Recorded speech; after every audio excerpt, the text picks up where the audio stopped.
Hi everyone, it's Elizabeth here. So I wanted to do this video in regards to you're at a crossroads or a point to make a choice, either to sell yourself or to choose dignity and your own soul's worth, basically. In a couple previous videos, I think one of my thumbnails is like the choice. It's showing a direction to the right and the left. And so we all have a choice to make, which is one direction or the other. If you think about having an angel over one shoulder and the devil over the other shoulder, you're always trying to choose a choice of being moral versus immoral. So what is selling your soul?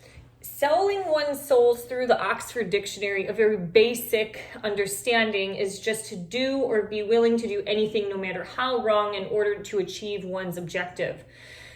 I knew as a child, I was very much, I am an Aquarius. So this is like, I feel like I've been born for this age. I've been born to see the government just crumble because I feel like my soul has had so much rebellious energy against the government and these ruling agencies. And as an Aquarian, it's like you need to give us some degree of freedom to just let us do what we want. Like the control mechanism is it's almost like having a straitjacket or a noose around your neck. Like whenever I feel like a job or a person was trying to control me, it's like a freak out. But that is also the dark side of narcissism and psychopathy, is that these really unhealthy egos are like control freaks. They want to control everybody to gain their own power. So in today's society, today's the birth date of Satan shoes coming out. I just discovered this like last night because I'm really trying to stay off of the mainstream news, but you can see even through my last video that I talked to, we are really losing connection to either a moral compass or just to morality in general, the sacredness of what life is. If you understand the two energies of God versus the devil, one is creation, the other one is destruction. I'm going to do another updated video on that because I talked about this, I think in like 2018, but I don't think it was like the best video I've ever done. So you have the choice to create your life or create things that you would like, or you can choose the path of destruction, destroying other people, personal self-destruction, anything that is the opposite of building. That is what is inside of you. You have animalism and cannibalism. Animalism, the building up of certain things. Cannibalism, the breaking down of certain things. So when you understand your human anatomy, you understand the reflections of your inner and outer world.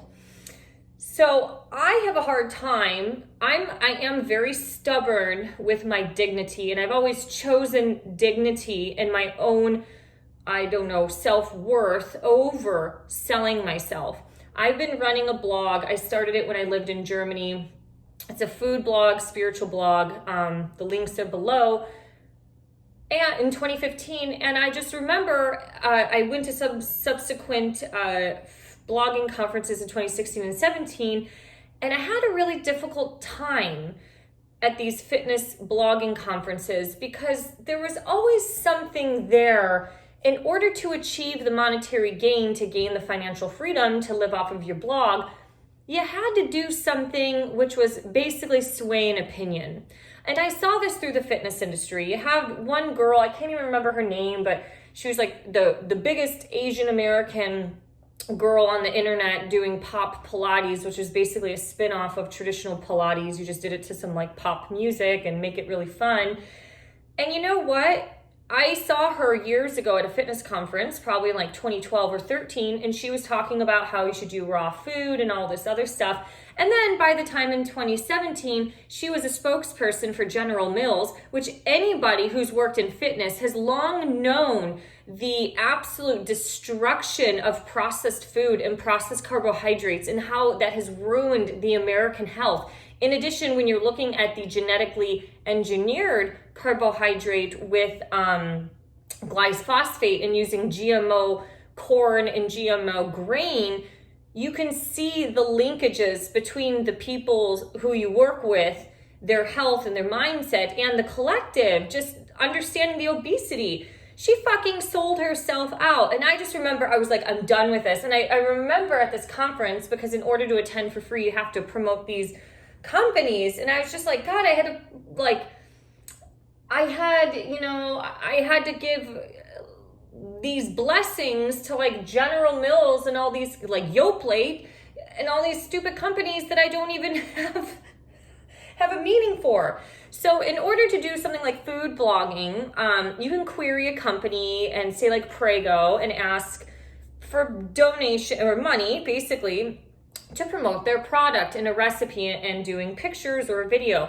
Probably would get around $500, but in my moral compass, I'm like, look, I don't think I can do this. Like, I don't give a shit about Prego. I care about the local made pasta sauce that's created by some hippie down the road. Like, I would promote that, but it's like these mainstream companies, there's always something that you have to give in order to receive some things. I have friends who run businesses out of Geneva and have met really powerful human beings, and they have met people who had just told them, if you do this one thing for me, I will open up the gateway to you. I will open up the door. But it's like having a lifeline on your soul to be able, you know, there is no free lunch. That's why socialism and communism is so scary, because these people own you and they control you. There is no such thing as free shit in this world because you pay for it out of the taxes. The billionaires and the elites don't pay for it, but your modern everyday peasant does this. When you're looking at something like the modern trend of the vaccination, these people, spiritual people who really don't want to get this, a lot of people I know, this vaccination still doesn't sit well with them. The voice inside of their head is telling them, I don't want this, but the fear from the media is telling them, I need this. I need this to immune myself. I also need this for the future of my health. So it's this pull between the angel and the devil, or whatever, the two realms. It's like your soul is speaking to you here, but your mind is speaking to you here to give this to you. So while these people are suffering from side effects or whatever crap is going on from the thing, from the vaccination, you also have the other end of the spectrum, which is the billionaires that are profiting off of it and getting really, really rich from this. Scientists and all these group think tanks, psychological think tanks, and chemists that make processed food taste good, they all know what the hell they're doing.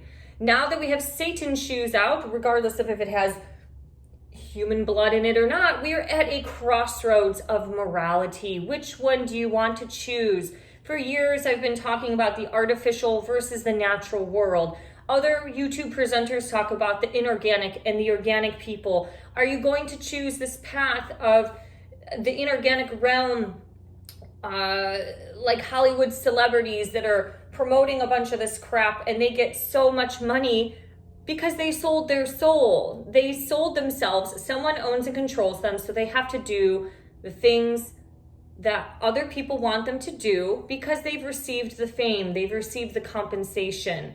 When you look at stardom, it actually is quite miserable. I remember being so young and wanting to be famous, and now that I look at it older, I'm like, how miserable, because all you do is hear people shit on you all day long. They make fun of you, they think you look fat in this dress. No wonder why half these stardom people want to kill themselves or suffering from alcoholism and anxiety. One, they're super dysfunctional because they have to probably do a lot of weird stuff that normal people would never do. And two, people are just bashing you all day long. And what we've seen through the last 5 to 10 years of social media use is the human psyche cannot handle that much influence or information or a much opinion on yourself. How many people have high rates of suicide, and how many people are posting attention-seeking posts on social media just to get craving and human attention and some form of affection in their life? This is a really big thing. So this information is coming from somebody who has a really hard time with the ideas of selling out. I used to work and write for the fitness industry. The fitness industry decided to go in a certain direction where the women with shaved heads and they were buff as shit like men and had a tattoo sleeve, those are the women that started to get promoted. And then people that just looked like me kind of generally just started to fade out because we just weren't as hip and as trendy as that point in time. Like, you had to look like a CrossFit chick in order to succeed. I've always chosen my own personal authenticity. This is how I look on a Monday. This is how I look when I get all sweaty at work, when I'm working in fitness all day long. I've had people tell me that in order for me to gain more YouTube followers, that I should put on makeup and dress like, a little bit more sexy. How many other women are there on YouTube that have chosen to do yoga videos in tiny little shorts and tiny little sport bras? Why do I have to follow every other woman on social media in order to gain attention and following? Fuck that. If you want to listen to me for the voice that I have and the information that I'm sharing to you based on my intellectual experience through going through a master's degree, my work life experience of working with people for the last 15 years in health and fitness and hearing everyone's personal life stories, as well as living in 4 different countries and seeing life from 4 different types of views, then I want you to listen to me. If you don't want to listen to me because my hair is frizzy and I'm not wearing makeup and eyeshadow, then I don't care. I'm not the person for you. That is the part I'm being stubborn and so rooted to your dignity that you will not budge. That was the whole point of Jesus walking in the desert for 40 days. He was tempted by Satan, and that man did not budge. He fucking chose himself and God. And that was amazing. And that story of Jesus walking through the desert was the one thing that pulled me out of my deep, dark psyche when I went through a divorce when my ex-husband left me. It was, I heard everything that I did wrong. I heard how I didn't do this and blah, blah, blah, blah. And all of that just flushed my soul down the toilet. I just saw myself as this horrible human being and I was not a good wife and all of this. And then you know what? It's like, I am who I am. This is an opportunity to grow, but I did not budge. Everybody told me I should go download, what's that stupid app? Tinder, within weeks of my ex-husband leaving me, just to get back out there. Like, I spent 10 years with somebody. Don't you think you need to leave some space for healing and some reflection? So many people today they use the material world for their own personal self-gain. That's why a lot of the junk on these dating apps are very low quality people. There's still great people on there, but that's what people do. And I've known this because I have had clients who've been in 4-year relationships, and within 2 weeks of breaking up, they're online already. It's like, can you not take a moment to reflect? Now, to be fair, some people have mentally exited that relationship like 1 to 2 years prior, but my whole point is this hedonic treadmill and this emotional high that we're constantly living on, in part, is selling yourself. At what point do you think, when these vaccination passports come in, I'm not even focusing on that stuff, but just to reiterate, how many people are going to sell out?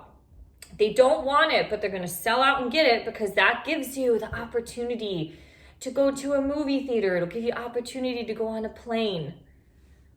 At some point, you're going to have to choose. This is the resistance. This is not 1942. It's not 842 AD, where we're just going to rape and pillage and plunder a new thing. So some of our independent freedoms might be taken to us, but how dignified are you going to be during this time? This video is a little bit of a rant because it's just unbelievable, the growth of consciousness in 2 different realms. I mean, anything that's linked to morality is now all of a sudden you're just a Christian conservative, which that's not the thing. I've worked in fitness for 15 years. I can tell what type of fitness people and what type of yoga instructors just want to fit in. 5 years ago or 4 years ago, when every yoga instructor started wearing rainbow tights and shaving half of their head and dyeing the other half green or rainbow or whatever, they weren't doing that for individuality. They were following a trend to fit in. That's the whole point of trends. Back in the 90s, the dude that had tattoos was scary as shit. He was probably the motorbike guy, or the guy with who wore all black with a green mohawk that was kind of like a goth person. That was the original authentic thing to do. Now it's just a trend. Everyone's doing it. So you're going to sell out and try to fit in with a trend in the mainstream, or you're not. Now, this also comes, once again, as an Aquarius, I have a really hard time, even in community. Aquarius rules community, but it also rules individuality. I have a hard time being in community groups because you have to fit into that group, most likely with probably 70 to 90% of that group think type of mentality. And I don't stand for that. I was a part of a really nice younger Christian organization a year ago. Yeah, probably for about 1 year, and I faded out with COVID because I just wanted to learn about spirituality, and it just got so political. I'm like, I can't take this anymore. And it's like you need to disconnect and reflect to God and not worry about every horrible thing that's happening on the planet. And so where I'm going with this is like, you could just tell when you're in communities, if you're not really 100% on their wavelength, you're always kind of the oddball out.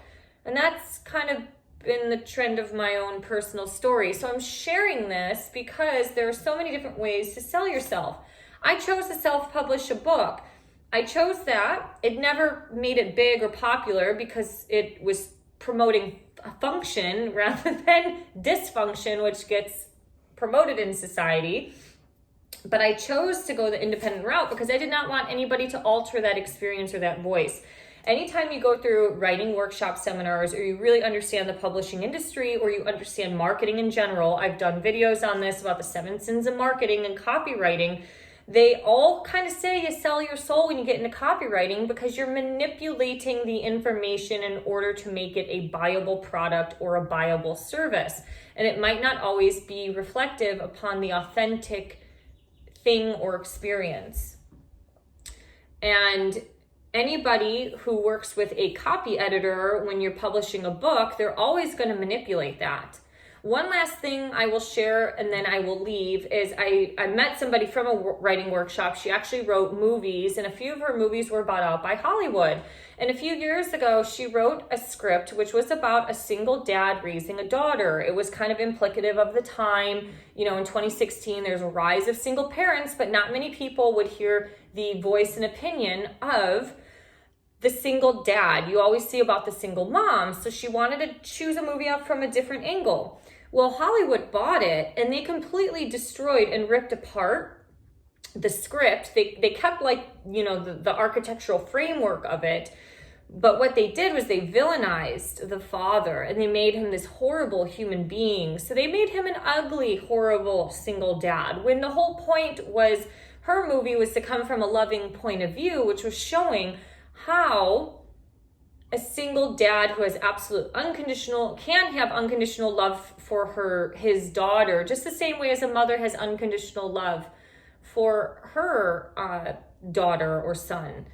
And that type of struggling experience was just completely destroyed to make him look like another evil human being, which if you look at the trends of what people think of men have done a lot of damage in this world, but there's still a lot of really good men.